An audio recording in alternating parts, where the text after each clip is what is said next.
Oke, ini cuma pengumuman pendek aja. Nah, janji saya cuma apa? Bukan pengumuman. Respons. Pemberitahuan ke teman-teman. Dan kemarin saya janji apa? Akan menambahkan dana 200 triliun perbankan. Ini sudah diputuskan dan siang ini sudah disalurkan ya.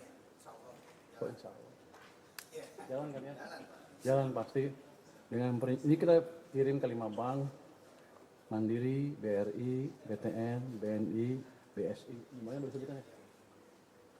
Di Mandiri itu kita taruh 55 triliun, BRI 55 triliun, BTN 25 triliun, BNI 55 triliun, BSI 10 triliun.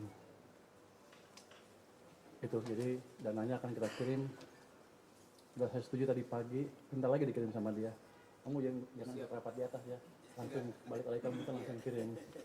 Jadi saya pastikan dana yang 200 triliun masuk ke sistem perbankan hari ini, dan mungkin banknya habis itu bingung berpikir nyalurin kemana. Pasti pelan-pelan akan ke kredit sehingga ekonominya bisa bergerak. Oke, itu dari saya pendek saja. Ada pertanyaan? Kalau untuk BSI 10 triliun itu apa Pak? Dibandingkan Mandiri dan yang lain kan 50 triliun. Size banknya dan kenapa BSI ikut karena dia satu-satunya bank yang punya akses ke Aceh supaya dananya bisa juga dimanfaatkan di Aceh sana. Nanti itu dilarangnya itu di pemerintah itu dalam bentuk deposito atau apa sih Pak? Apa namanya? Deposit on call, artinya bukan time deposit tapi semacam dekat-dekat. Yang punya cukup seperti giro, cukup liquid. Ada tenornya nggak sih Pak itu? Nggak ada. Suka-suka saya. Waktu bisa ditarik balik juga. On call. Tapi kita bisa hitung kan seperti apa likuiditas kita. Jadi harusnya di perbankan cukup aman kalau memakai uang itu. Sore ini udah masuk. Nggak ada aturan khusus. Oh, KMK dikit untuk internal aja KMK. Tapi untuk banknya nggak ada aturan. Bahwa bank-banknya tidak memakai untuk beli SDN itu perlu ada aturan juga nggak Pak? Kita himbau seperti itu. Himbau Pak, bukan aturan. Ya kalau nggak ikut awas. sudah ada kita himbau seperti itu. Jadi ini kan tujuannya supaya mengalir ke real sektor utamanya. Pak, ada pengawasan nggak Pak realisasi kreditnya? Nggak ada. Begini, kalau dia nggak pakai dia rugi sendiri. Kan ada cost 4, sekitar 4 sana ya costnya. Kalau dia nggak keluarin kredit kan dia harus bayar uang cost itu. Mereka pasti akan berpikir keras untuk menyalurkan dana itu.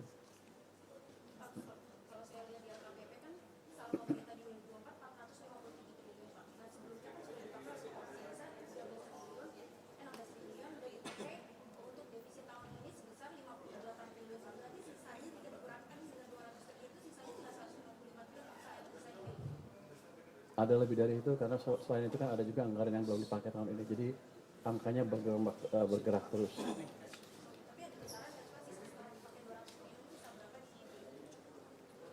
Ini yang kita pakai bukan sil Pak. Enggak, uang kita aja tapi dipindahin.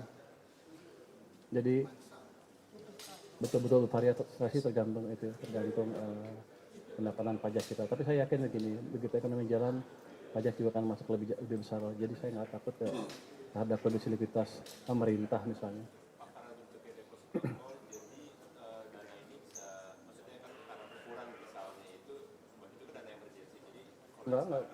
Ini bukan dana emergency, dana punya pemerintah yang biasanya dipakai untuk pembelanja, tapi belum dibelanjakan, sementara ditaruh di bank sentral.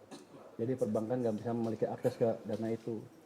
Kalau saya itu di komersial bank kan, bank bisa memakai itu kalau kita belum pakai. Tujuannya itu, menciptakan likuiditas di sistem finansial sehingga mereka terpaksa memberi kredit dan ekonomi akan bergerak. kemudian sebelumnya melihat ini akan mungkin bisa naik, bisa turun lagi 200 triliun ini, itu ada review waktu nggak? Bisa naik. Oh bisa naik, berarti review untuk policy. Kalau saya bilang bisa turun lagi, stimulusnya nggak jelas nanti. Maka bank akan bilang, saya nggak akan pakai karena Anda bentar lagi narik lagi. Enggak, bisa naik dan bisa naik. Pak Menteri beri waktu nggak mungkin review untuk nanti kira-kira menambah itu setelah berapa bulan atau? Nah, kita lihat, ini kan 200 triliun saya perkirakan gelombang pertama. Tapi kalau saya dengan itu ekonominya sudah jalan dengan baik, likuiditas bertambah, dan ada bantuan dari bank sentral juga, mestinya sih kita nggak akan tambah lagi. Tapi kalau masih kurang, kita akan masukkan lagi. Kan saya yang jadi patokan saya adalah base money atau primary money ya. Saya dibilangnya M0 katanya. Itu yang jadi patokan saya. Itu yang saya monitor nanti. Karena itu menggambarkan persis gerakan ekonomi seperti apa. Setelah yang hubungannya dengan jumlah uang, bukan uang-uang yang lain. Oke, makasih ya.